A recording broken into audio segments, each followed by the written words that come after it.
Welcome to my podcast, my little podcast. I'm trying to do these intros whenever I have the time, doing a whole bunch of other stuff as well.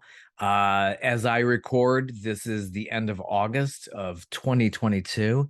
It is extremely hot and muggy, as it always is here in the Southeast. And just plodding along, we're heading to Labor Day. So hope to have this out on Labor Day as we speak. I have on the show three pairs of boots. They were on here before. I can't remember how long ago it was. Uh, Great husband and wife team that have another release out. So I was like, what have you been doing since then? We spoke during the pandemic. And like many of the artists who've dropped by here, this has been obviously, I've said this a zillion times. This is a pandemic inspired production here.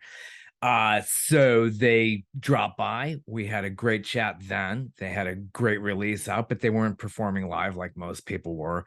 Maybe doing some of those things online, those concerts online, and people were going through PayPal, maybe doing some of that. Like a lot of artists were doing that. So they have a new album out called Mighty Love. Hope you enjoy it. Please pick it up wherever you can. 3pairsofboots.com. I think the number three, 3pairsofboots.com. Great music. Really, really great music. And they're trying to make headway into Nashville. So they're putting up a billboard there because it's a real great Nashville sound.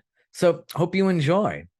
Where are you guys at this evening? We're at home in the studio, which is a multitasking room, of course.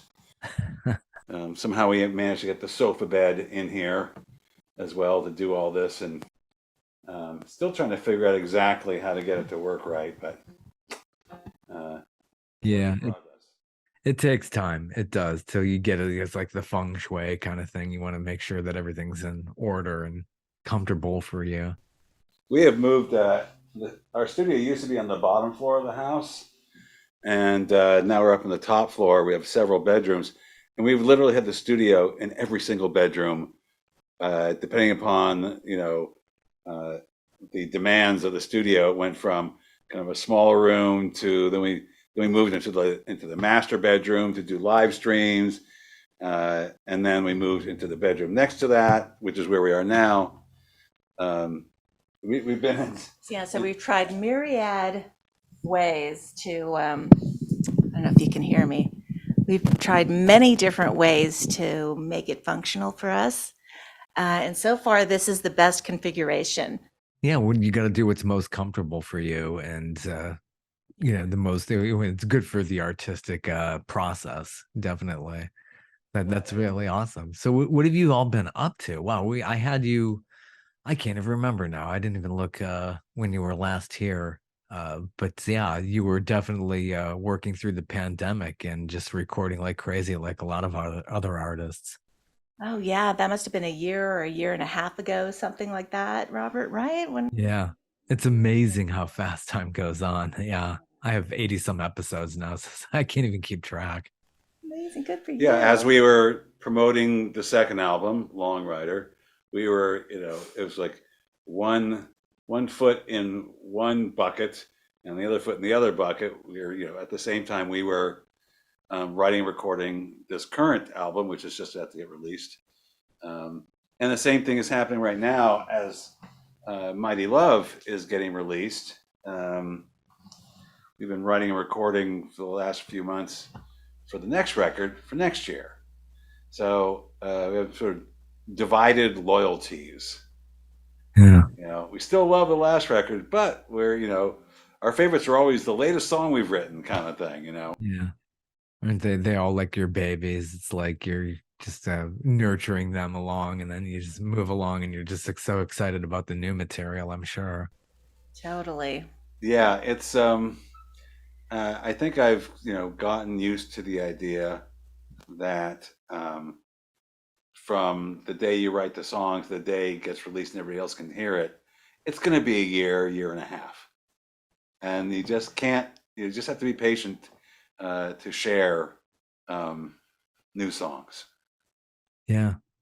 Yeah, it's a great feeling too when you just premiere that in front of the audience and try to get their reaction on things. It's just it's got to be a fantastic feeling. So have you been back into live performing for a while now? We have not really done a whole lot. We did um, initially. We were performing just as a duo, and I really, really wanted to hear what it sounded like if we had an actual band. So a couple months ago, we booked a show uh, down south and hired a guy that we met through friends of a friend to play stand-up bass, and a good friend of ours played drums, and went down and played a gig with for a couple hours with a full rhythm section, which we've obviously done on record, but never really did it live, and it was fun. Um, uh, Mixed bag. Some things really worked well. Other Yeah. things didn't work quite as well as we hoped. It's like if you're a comedian and you have to try out your act, so Totally. to speak. So we, we found like a couple of songs, at least for me, weren't translating that well. Maybe two songs to that configuration. So it just told us, okay, we need to, try that a different way. Those two songs a different way. Or just like- dump them from the live Well, I wouldn't performance. say that. I mean, like there were a couple songs I just thought sounded more compelling when it was just you and me, and everybody else kind of walked off and went and got a beer or something, and we were able to just do it. One of the interesting things about that particular performance was our friend Happy Sanchez, the drummer, got to the gig like he was late, maybe 15, 20 minutes before showtime. He sets up his drums quickly and he says, "Oh, I'm hangry. Like, is there anything to eat around here?" It's like, "Oh," and his wife was with him and said, "Well, there's a pizza place, a block away." So his wife went down, got him a pizza. And during the show, Laura looks behind, looks back towards him in between songs, and there's like 3 slices of pizza on the bass drum. And he's kind of like shoving one in his mouth in between songs, First time for that, Yeah, I've never seen anything like that before. So we've been trying to work through, how do we go out and play live? This is going to be a bridge that's going to be a little more challenging for us. I think just because it's once you start adding more musicians, you've got rehearsals, and they need to be paid, and everybody's got a schedule, and and then there's the whole booking thing, which us musicians love to do. We love to send 20 emails and never get a response to a particular club, right? Oh yeah, of course.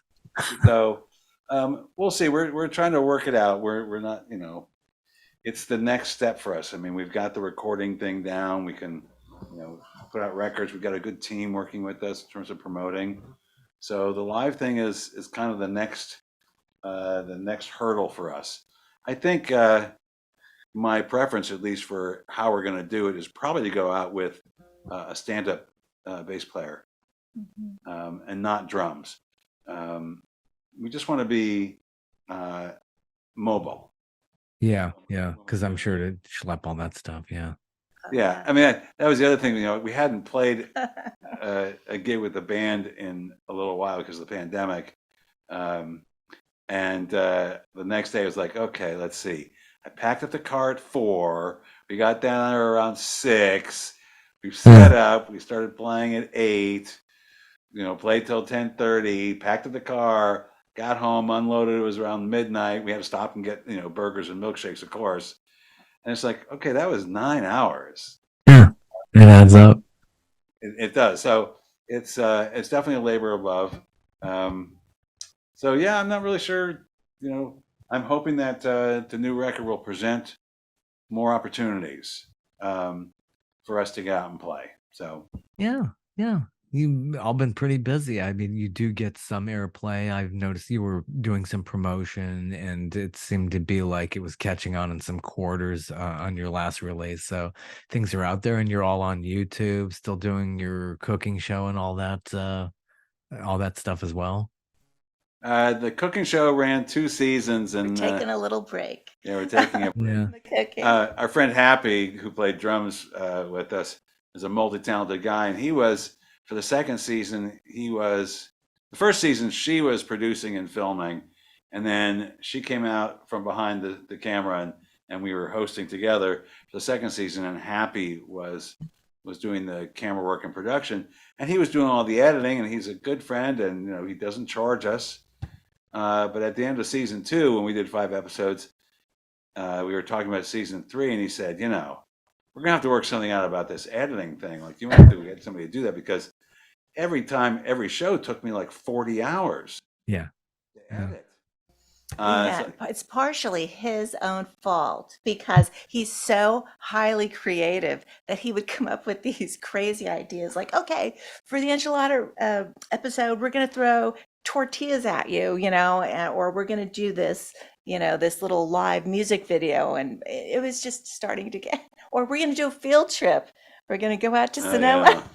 Yeah. They're getting really He complicated. has a 1950 something, Yeah, whatever it like is. 1954, So something. the last episode of the cooking show, he said, let's do a field trip. We'll go out and we'll shoot like a picnic over in Sonoma County, and you can drive my 1954 car. Well, that car was really old and very funky. No power steering. We're going across the Golden Gate Bridge. Well, it doesn't even drive like a conventional modern vehicle. Obviously, there's some tricks to well, driving the there's that. car itself that he didn't tell us about it in advance. So at one point, Andy had his hands on the wheels, and he just started shaking.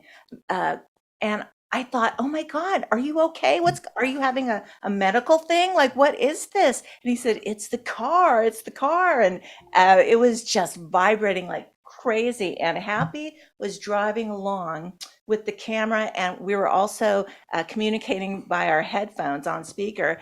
And Andy said, Happy, something's going on with the car. Oh no. And Happy said, oh, it's fine, just keep going and we'll meet you, take the exit, blah, blah, blah. And so he forgot that the speakerphone was on, and he drives in front of us to get some different angles. And he says to his son, who's in the car with him in the truck, oh, I've never seen the wheels move like that before, shake like that before. And we were just like, oh my God, we're going to die. Yeah, I had a vision of it was the left front wheel Right. that was shaking.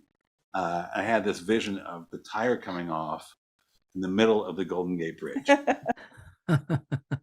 Yeah, one of the worst places it gets busy over there. I've seen it. And it was a really interesting car, because it was right at the time that they were transitioning from stick shift to automatic. So it had a clutch, and you shifted on the steering column. But once you got it into first gear and you were going, then it turned into an automatic. Like, you didn't have to constantly switch gears, put the clutch in, whatever. It would drive like an automatic, but to get it started, you had to clutch into first gear and get the car rolling. Very strange. Oh wow, that's unbelievable. The Golden Gate Bridge. So we've kind of decided to just hold off on the cooking show, preferring to do a few other different things for promotion. Like one of the things that we were doing for this record, which I'm really curious about. Our manager had posted a video of her in Nashville, where she lives and works. She was shooting a video of one of her artists standing in front of a billboard promoting her single. And when I talked to her, I said, the record companies do that in Nashville? She says, oh yeah, all the time. Spotify's got a billboard up there, all year round. I said, And I went and looked it up, found a couple of billboard companies, and found one that was relatively affordable. And so we've got a couple of billboards going up in 2 weeks in Nashville promoting the new record. And apparently everybody takes the interstate in Nashville. That's how you get around. Yeah, no neighborhoods there, that's for sure. Right. So I was asking Aaron, so will the people who work at the publishing companies and record labels there, will they see the billboard? She said, a very good chance that they're going to see it. So by this time, with 3 albums out, and we're just about to release our 3rd video, figured we have enough content so that if we can actually attract somebody to, crack open the door and look to see like, who the hell is three pairs of boots? Like, what's that about? We might have enough to pique their interest to lead somewhere. You never know. Oh yeah, yeah. It I'm would kind of, definitely work well. I expect nothing, yet I'm optimistic. Oh, I would totally be optimistic. I think Nashville would be perfect. I've heard the new release coming out Labor Day 2022. Is that correct? Yes, yes. Yeah, beautiful, wonderful title. Where does the title come from? That's the first big question as to Mighty Love. Is everything is just what is inspiring that title track? Oh gosh. You know, I wasn't writing a lot, and here we were coming up on that next release, and Andy kept asking, "Do you have anything? Do you have anything?" And I just wasn't, it's not so much that I was feeling inspired, it's just that there were all these other things going on, and I guess there wasn't I didn't feel like there was that space for me. Plus, Andy was going through a super prolific period of songwriting, which is fantastic. And so, we were working on his songs, and then also our friend, who's the other lyricist who writes occasionally. She and Andy, She wrote 3 songs. she Wrote came, lyrics for yeah. 3 songs. So Jen came out with, wow, 3 Yes, 3 that songs. we did for that one. Yeah. So So Mighty Love was pretty late in the. it was really process. late in the game. And yeah, I remember you went out for an extended period. You were doing something, and um, I had the house to myself. And I just said, "Oh, I better do something." So I started writing, and right away a little melody came out, and then the words started coming out, and it came together really fast. And as I even heard like, "Ooh, I think that there should be horns in this section," and it was such a simple song. I thought, "No, this is good. It's good that it's simple." And I was thinking about George Harrison's "My Sweet Lord," because um, the lyrics could be taken that way, like a spiritual thing, like mighty love. We're all just big, balls of love, or whatever. Or it could be taken to mean, a couple experience, looking for your true love, looking for your soulmate. So that's sort of how that came along. And Andy came home, and I said, "Well, I think I might have something for you." And I played it, and "You're on board." He said, "Yeah, that'll work." It came together pretty quickly. When she does write songs that work, they're very fully fleshed out, and I don't really have to do that much in terms of changing things around. I just have to discover all the puzzle pieces, as I usually do for all the songs, and then as we started tracking it, um, that's when she said, "Oh, I'm hearing horns." I'm like, "Oh, we've never worked with a horn section before." Fortunately, we have a very good. We work with 2 different mix engineers, and one of them has a good friend who does a lot of scoring, and so we went to him, and he scored the horns for us, and we blended it in, and it worked great. It was very, I was telling our mix engineer Eddie, I want kind of that sort of the band kind of Appalachia type of thing. I don't want like a big Latin bright high brass thing. I want a little more mid-range, a little more trombone kind of feel, and it worked out great. And it was interesting that we never really start out with a theme for a record, but when it came to like picking, oh, what's the title track, um, it just seemed like that song and the feeling of Mighty Love really spoke to the songs as a whole. So the connection between the songs and the variations on them, but Mighty Love really kind of was just the obvious title. Yeah, that's beautiful. Yeah, good lyrics too. Yeah, Feeling we were trying to get Thank across. you. Yeah, yeah. So really there it nice. is. Laura wrote one song. It's a title track. I write. She's more of a quality songwriter. I'm more of a quantity songwriter. So I get my ego hurt all the time because she turns down a lot of songs. Oh, Oh, I bet. I bet that's gonna be really tough because you're like, yeah, I can get these things up, and then they get torn apart. You know, I just want the best of the best. yeah, that's well, all. you know, as she says, she has very high standards, which is good.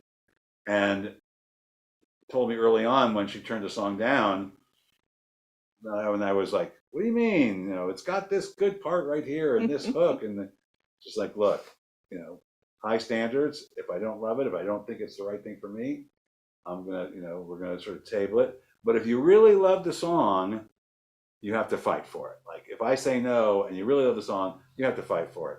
So, do you really love this song?" And I was like, "I do like it a lot, but I don't know if I could say I love that particular song. So, okay, let's move on."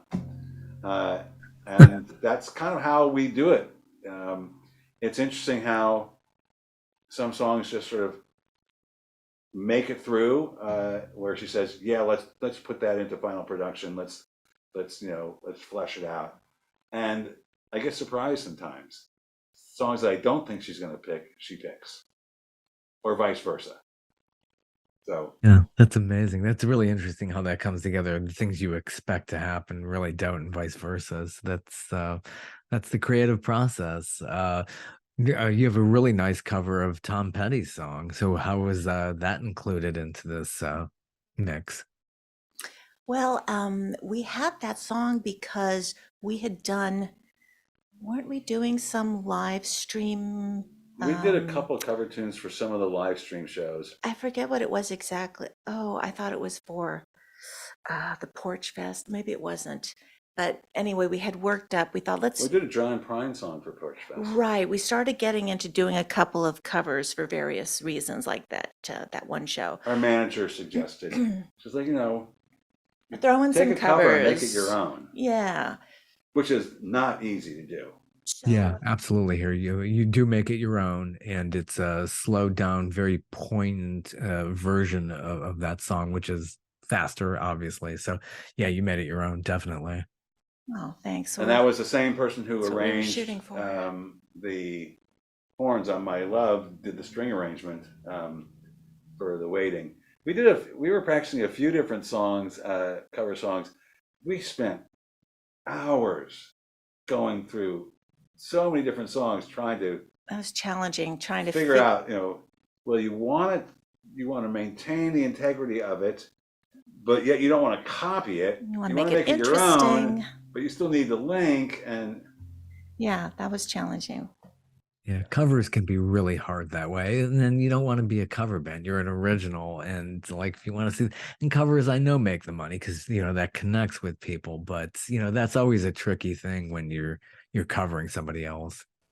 So true. yeah, It is tricky. but I love the song, and Yeah, I love uh, Tom Petty. it just seemed to work for us. So The album starts off with a really nice opening track. It really gets you into it. So if that were to be would that be the first single? It's really nice and jumpy, very rollicking, Leap of Faith. that was the you. first single, and then we followed up with because I think there's 3 songs out, maybe 4 songs out now. I can't remember what the second song was that we released. Oh, after Leap of Faith? Oh my gosh, this is embarrassing. What was the second I know song? Sweet Spot was the third song, and then we just had a premiere for Just Call 'Em Love, Right. and the second song on the Oh, record. dear me.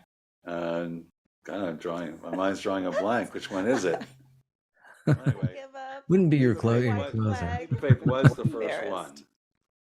Yeah. Was the first single off of it. So it's always difficult to, when you're asked, okay, well, which songs do you want to release, ahead of time, one, because you release, 2 or 3, and it's always, well, you kind of love them all, so it's hard to know which ones to pick. Yeah, a lot of people think the artists have so much control over this, the traditional legacy type artists, but they're like, no, I don't pick these singles. It's like some A&R person, just they decide what's going to go out there. Actually, it's funny that we drew a blank. The second single was Mighty Love. So we released Leap of Faith, then Mighty Love, then Sweet Spot. and we just had a premiere for Just Call 'Em Love, and now the album's coming out.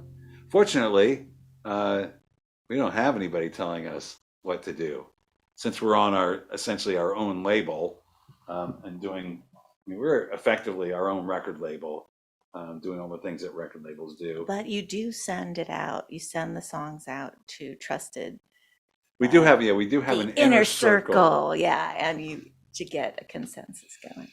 Yeah. So when the record was finished, I did send it out. We've got 3 or 4 people that we seek opinions from, close friends who are, one's an A&R guy, one's a really good mix engineer. We actually sent it to a couple of our mix engineers and management, and just, okay, we're thinking about these 3 songs, for releasing prior to the record. What do you guys think? Like, which ones, do you want to do? And then we were shooting 2 videos. We've already done one, and we're going to shoot the next one in a month. And for both of the video directors, I just told them, you tell me which song you want to shoot a video to. It wasn't like we have this song as a single. Like, no, it's like, which one strikes you? We're too in it, too inside of it to maybe have. Are these concept type videos or just performance videos? They are. They're both going to be I guess performance. they're both. They're not narrative. We're not trying to tell the story. We want to let people figure that out on their own. Yeah, these are very descriptive type songs. I could see Just Call 'Em Love. And, let me picture what you're describing there. It's really great. And, to do a video to it, then somebody's attaching those images to your song. And that's always the problem I had with those concept type videos. Oh, yeah. I think that they're tough to do well. We finished one for Sweet Spot, and a director who we worked with in the past just had a great idea. Very simple. We shot it in an industrial space that's usually a dance theater, and I play electric and acoustic and banjo, and Laura's just sitting in the center, and I'm surrounding her in 3 different outfits, playing 3 different instruments. So I'm changing clothes constantly. And he shot it using 3 different camera treatments, kind of like a regular camera treatment, and then one very silhouette-like, and then one kind of color. And then he's got me surrounding. I don't know how he did it. He's got me. I mean, all 3 of me are in there surrounding Laura, fading in and out. Yeah, he's cutting in and out of all these different treatments, and it worked really well. That was a good idea. And it's just us playing the song. Pretty simple. Yeah. So it's going to be out in just a couple of weeks. Cool. So who's the director on this? The director is David Dutton, Dutton Films. He actually did he did our second video off the last record. He did the animation video for Devil Road, because that was when we were in full-on lockdown and nobody was making videos on site. So, and he's done a ton of animation videos. So we approached him and said, "Hey, you want to do an animation video for us?" And he did, and it turned out great. And then we, had him do one for this record as well. And our photographer is going to shoot a video for us early October. We're going to do one for the song called Even Song. And again, that was his choice. So should be interesting. He's a very improvisational type guy. Great photographer. He does a lot of food photography. Oh yeah, you can't go wrong with food photography. Yeah, nice. He's done like 25 cookbooks, and the last cookbook he did was he won a James Beard Award. But he's very improvisational. And when we started planning for this next video, I was like, okay, well, is there going to be a script or this or that? He's like, no, I kind of vision, we'll be somewhere out in the desert, with the fire going as the sun, fades away, and we'll sort of see what happens. I'm like, great, Totally down for that. Yeah, around the campfire says slowly fades away. I could, yeah, I could visualize that. So that's gonna be very nice. Yeah, that's. I mean, the song's a ballad, and there is this. It's the song sort of centers around um, the feelings that you get as the day is closing, and you're sitting around the campfire and singing with friends and pondering your life, and that kind of thing. So, shooting out in the desert with a campfire, which you know, it's not the easiest thing to find a place to light a campfire in California these days. Yeah, really. I mean, it's been so dry. Have you gotten any rain lately to balance that out? Nope. No, I not mean, really. we were out of town for a week, but yeah, no, it's been pretty dry and pretty warm for San Scary. Francisco. Yeah, Yeah, in northern too. Yeah, gosh. Oh, it breaks my heart to hear that. I know. Where are you located? I'm in Atlanta still, Ah, and I thought it was going to be a really dry summer because we had one back in '07. It was really bad. And believe it or not, because we don't have very much of a lake here, so it can't really serve the area that well. So we were in a lot of trouble back then. Thought we were going to get that this year, and it's been regular rainfall. It's so humid. It's been like the rainforest this season. Wow. hmm. That's so not quite refreshing if you've got that humidity going. Oh, it's terrible. I mean, I do running in the morning, and it's like I am soaked. You would thought that I was going through, sprinklers and stuff like that. I am just absolutely totally soaked. And it's like toast by 9 in the morning. You don't even want to go out there. It's really, really uncomfortable. Ah, Oh yeah. It's I don't know where we can go now. I mean, it's just the weather is uh, not great anywhere. We went up to Portland for about a week, and they're having these sweltering summers now, which is uncharacteristic for It's Portland. true. The Northwest, Seattle to Portland and all there, they always had perfect weather. You're paying for that weather to be up that way. But yeah, I've heard it's Right. terrible now. Yep. The summers are just really although rough. like they keep on saying up there, it's like, oh, wait till fall. It'll rain nonstop for weeks and weeks. So Hoping for a balance of some sort. So, would you like to perform some of or all of a song from this new release? we've got one worked up.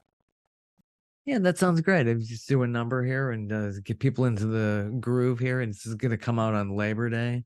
Mighty Love. And which track would you like to do? Want to do a We're sweet gonna do spot? a song called "Sweet Spot." I just need to turn on Laura's reverb. Thank you. There we go.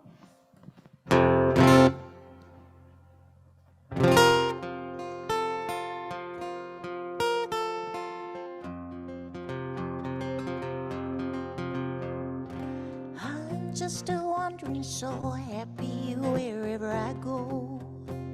I'm here and I am there, I'm everywhere. On a farm, in a city, small town, or foreign country, waiting for the signal to settle down. Looking for my sweetheart, looking for my sweet spot. Looking for my sweetheart, looking for my sweet spot. Oh, I can see myself in Paris, champagne and crystal, or hanging in Montana on the range shooting pistols. Either one works for me, depends upon my mood.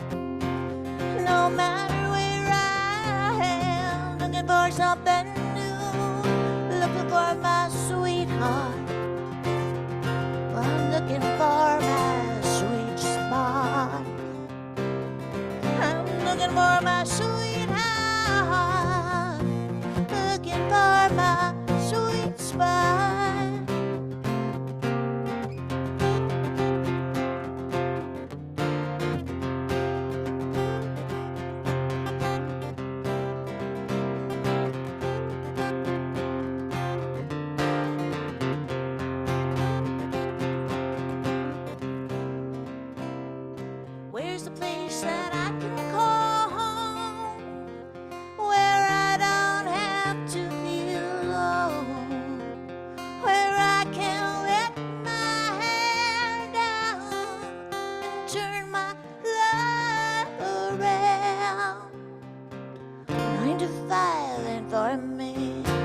I just wanna be free. Free to listen, free to care, ready to share. In a world filled with doubt, just let me out. I want no part of tradition, ain't my ambition. I'm looking for my sweetheart. I'm looking for my sweet spot. Looking for my sweetheart. Looking for my sweet spot. Looking for my sweetheart. Looking for my sweet spot. Looking for my sweetheart.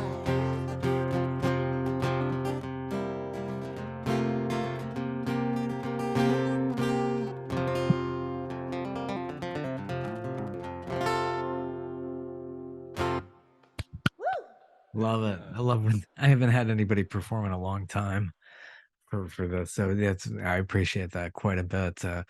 Great song. So how long did this album take to put together start to finish recording? You want to turn off the reverb? Oh, yeah. The reverb's still on.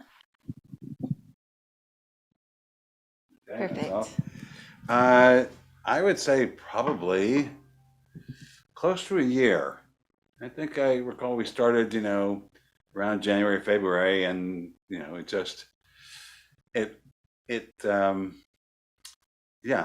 between all the other things we were doing, it was a little bit of stop and start. We worked on it for a while, and then we did some did a live streams. We were working on that for a month or so. Then we went back to recording, and we kind of bounced back and forth between recording the album And doing cooking and country. and doing cooking and country. So yeah, it was a bit of a stop and start, but I think overall it took about a year.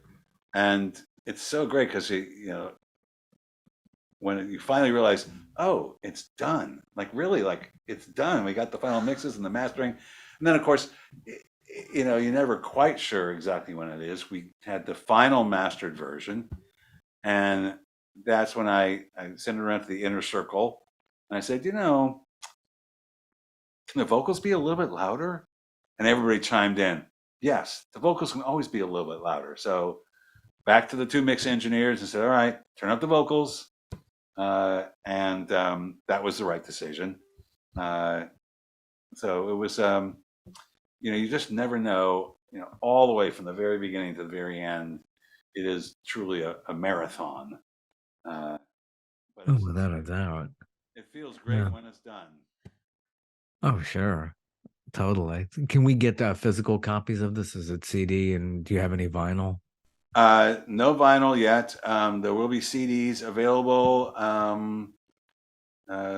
starting next week, I believe. So it's going to be, it's going to be everywhere. It's going to be on Spotify and Amazon and Pandora and Apple, and up on our website you can get the CD. So yes, it's going to be available to the public finally. And Nashville, here they come. This is Labor Day, and you have a song called Labor Day. What are the origins of that one? That one, well, my sister-in-law, who's quite witty and a longtime DJ on a public radio station up in Northern California, K-Mud. She does a blues show every Sunday night. And she was, she was in town, and we were hanging out in the kitchen, and she just, pulled off this one-liner like, "Oh, I was born on Labor Day, but I've been working ever since." I'm like, really? Immediately wrote it down. I wrote a song to it. Laura turned it down. And then about a year later, I went back to it because I actually had, I do a fair amount of reading. I'm always sort of looking for stories that really pique my curiosity, that you can kind of write a song about a particular event, yet it ties into current events. And Labor Day is that that type of a story.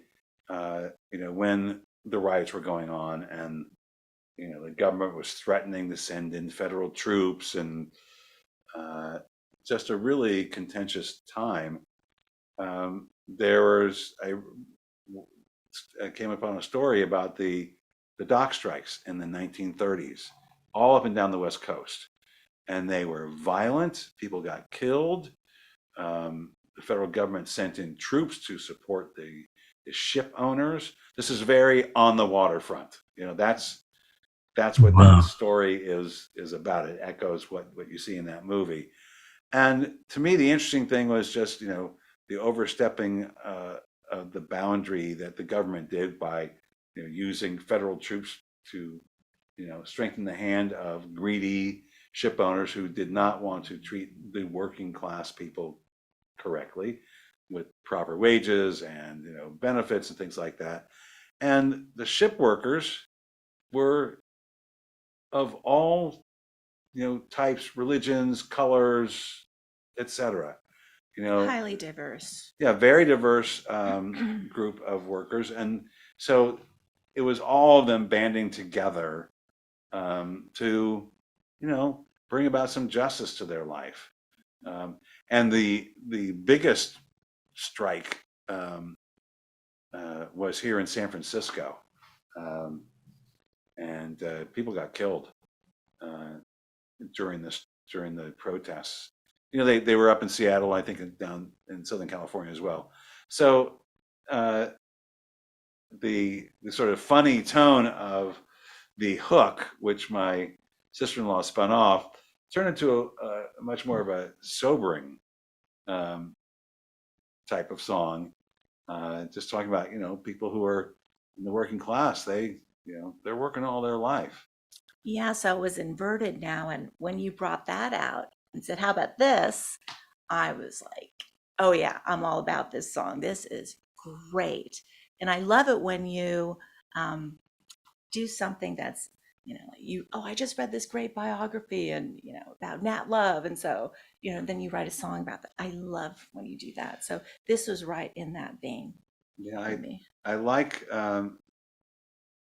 finding a subject that I can sort of use it as a jumping off point to present, a point of view about,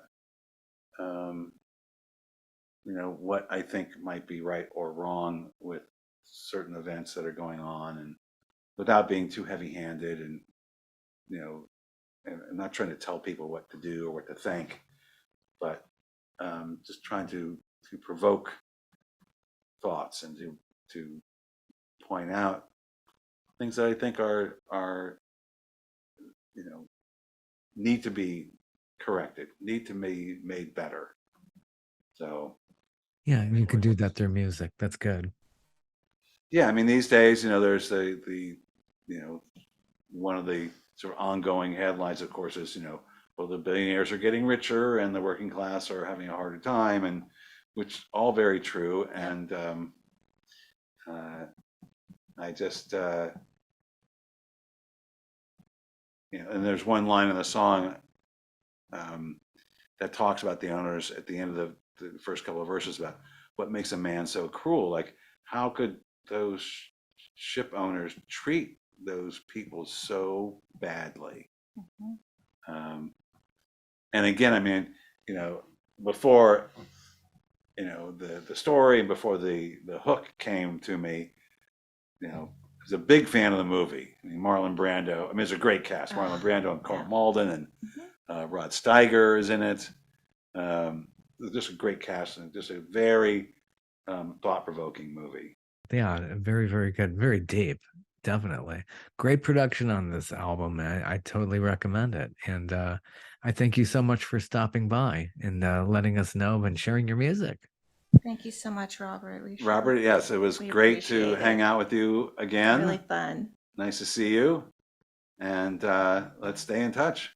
Absolutely. And best wishes. I hope to see you really become part of that Nashville community. I hope you could break through there because it's definitely top quality stuff. Thank Thanks you. so much. Thank you. Take Hopefully we'll see care. you in Atlanta somewhere. I hope you can play here one day. That would be just fantastic. We Yeah, love it. I'd love to. Absolutely. Take care. Have a great evening. Thank you. Thank you.